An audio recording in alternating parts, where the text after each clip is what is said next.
And welcome back to Who Would Win? This one comes to us from Brandon Whitman, who asked the question, who would win in a fight, Scarlet Witch or Doctor Strange? Now, there's actually a full disclosure to this. This has happened before in the comics. I looked into this while looking up these characters' powers, things along those lines. These two characters have fought before, or at least have gone up against each other before. And I'm not going to say who won in most of those confrontations, but I am going to say it's going to play a factor in deciding what I think happens in this. But Doctor Strange, Dr. Stephen Strange, is the Sorcerer Supreme. He was a brilliant neurosurgeon, blah, blah, blah. We know that. Let's get to what he actually do. Being the Sorcerer Supreme, he is among the most powerful magic users in the Marvel Universe. He is capable of many small feats, killing, energy manipulation, banishment of individuals as long as their magic power does not overtake his magic power. Capable of calling on individuals' power, including Agamotto.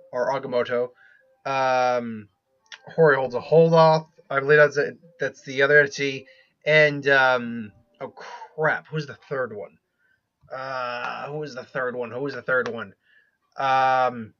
Sidorak's not the third one. He can call on lesser entities. There's like three the Vishanti that are required to go to him.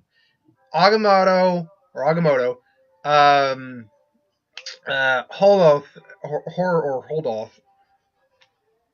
Damn, I can't remember the other one. But point being, they have entities, and they have abilities corresponding to him, including like the energy shield. He can manipulate time with the Eye of Agamotto, not with the Time Stone. We're not using that, Doctor Strange. Sorry, is someone here pop up? Nope. Okay. No, but he can manipulate time. It's just taxing on him. He's capable of manipulating the elements. He is capable at his peak of doing reality warping, dimension warping, almost multiversal warping items and techniques. It depends. Sidorak, obviously, he can make multiple copies of himself, astral projection. He can, not through magic, but through sheer will, take on the form of a being. Like if he calls on the power of, theoretically, Dormammu, he can take on the power in the form of Dormammu because his will is that strong to do so. He no longer ages. He can really only be killed through, outside means. He doesn't die of old age. He can't be affected by disease anymore. He is an expert martial artist. He is a former but still expert surgeon when you really break it down. Capable of, again, dimension hopping if he has to, casting banishment spells, going into people's minds. And there's a laundry list of other powers. Again, though, I've seen the outcome. I've seen at least a couple outcomes when these two have actually gone up against each other. Scarlet Witch's powers aren't 100% magic. I mean, she knows magic. She's learned magic. She learns spells, but her actual mutant ability, because technically, she's not a mutant in this. She was a product of the High Evolutionary. Is to use the ability to warp to manipulate chaos magic. Her ability is naturally inclined to chaos magic. Now, which that pretty much means is her hexes were, by extension, simple. Indirect manifestations of this magic, destabilizing probabilities by affecting energy fields and matter, ultimately inducing chaos. While she's acting as a conduit for the planet's life force, her power is further amplified and not always under her conscious control. She's also not 100% mentally stable, but she's capable of doing things that are basically impossible.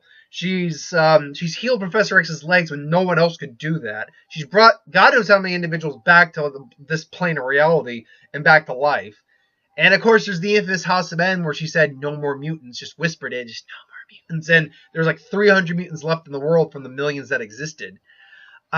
She is actually considered something along the lines of a Nexus being. Now, she's actually considered to be a very Nexus being of the center universe of our Marvel Universe, in this case, Earth. They're just saying Earth 616, serving as the entity that personifies the realm's character and serves as the focal point or anchor to the reality.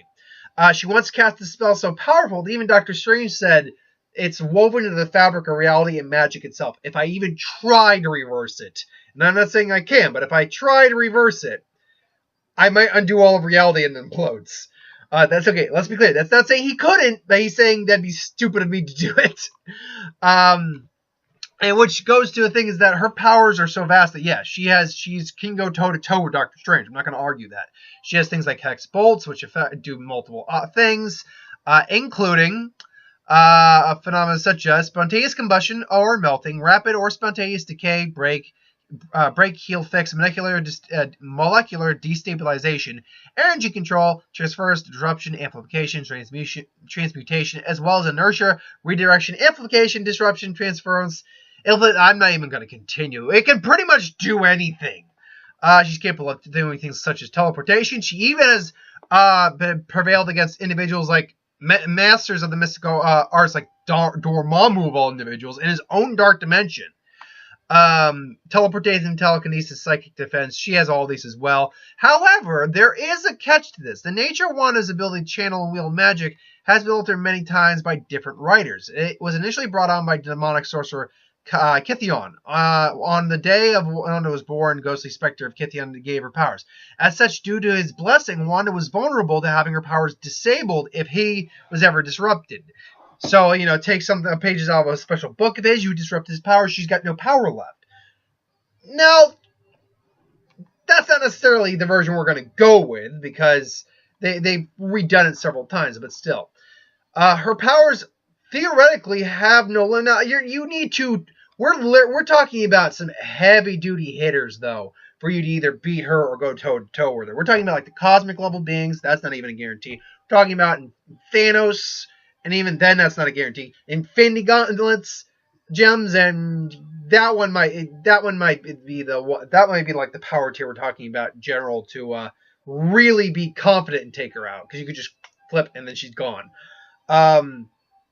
So, yeah, these two have gone head-to-head, but, yeah, that's basically it. And again, and she's got all the standard weaknesses of a human, but mental illness as well. So she tends to suffer from, undergo mental breakdowns, episodes of mental illness, severe suicidal depression related to her powers or personal traumas.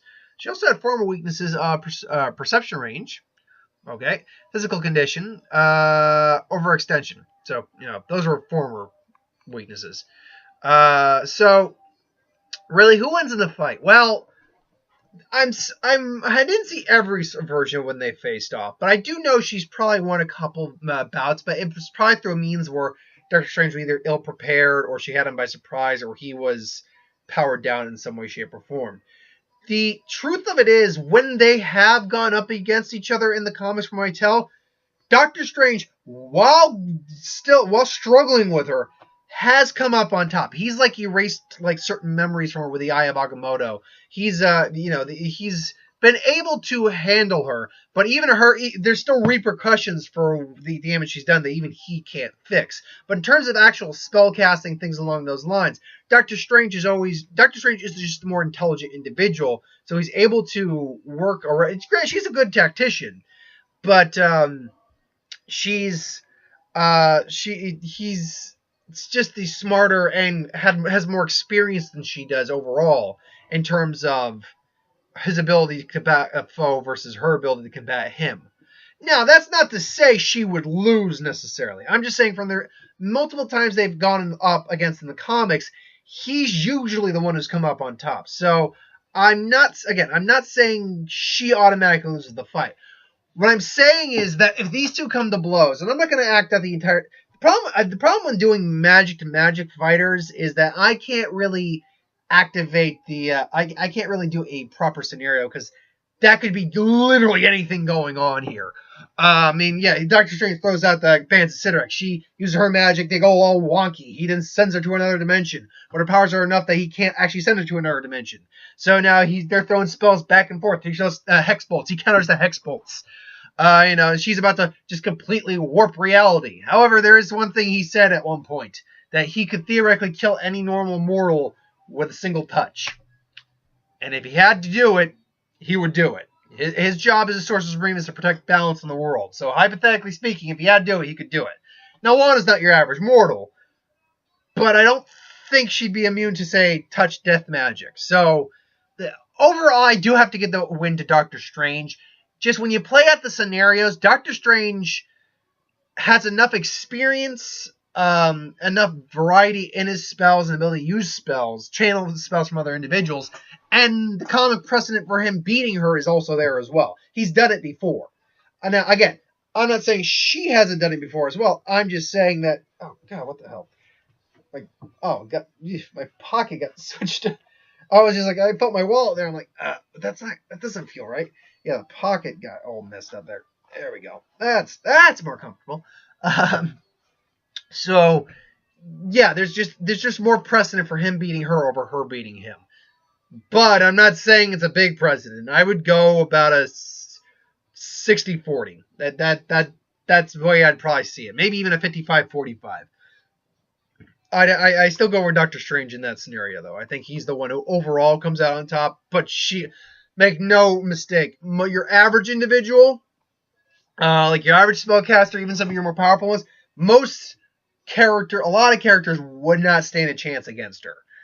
In general context. Now that being said, if she's sane, that actually might be a disadvantage for her. If she's not having issues with her mental illness, that would actually put her, I think, at a disadvantage, because dealing with her mental illness and having like a breakdown or something makes her volatile and unpredictable. If she's calm and control and collected and in control, someone could easily just be like, I'm more calm, more collected and control. I mean, you're holding back now, which means I don't. So, I mean, you might choose not to hold back as soon as I start not holding back, but because you're holding back, I can use that to my advantage. So if I'm a more skilled magic user than you, or a spell user, or more powerful than you are, then you can easily use that against her. But anyway, that's my thoughts. What do you think? Do you agree, disagree? Put in the comments below. Let me know. So thanks for watching. I hope you enjoyed. Like, comment, share, and subscribe. As always, you want us to review something, put in the comments below. Let us know. We'll do a review of it at some point. Ideas for who would win, Star Wars, Superhero Magic, what if, anything I do on the channel, put that in the comments below. Let me know. I'll do it at some point. I'll have the sequel to the top 5 things I did not like about The Last Jedi up tomorrow. The top probably 10. I'll see. I have to make the list out, see what they actually see how it plays out. But top whatever things I liked about The Last Jedi. So stay tuned for that. And just to recap real quick, because I've just been having I've been noticing this lately. I will take every one of your suggestions, but understand this: spamming me with suggestions for who will win is not going to make me get to you any faster. I be fair to everyone. I just have people on a list, and I just go down the list of, okay, it's their turn, their turn, their turn, their turn. I sometimes do skip over one if it's like for like Halloween themes ones. I usually skip over those, try to save them for Halloween. I'll do one occasionally, just so I don't completely ignore someone. Also, repeating the same one over and over again is not going to make it happen any faster. I just want to make that clear.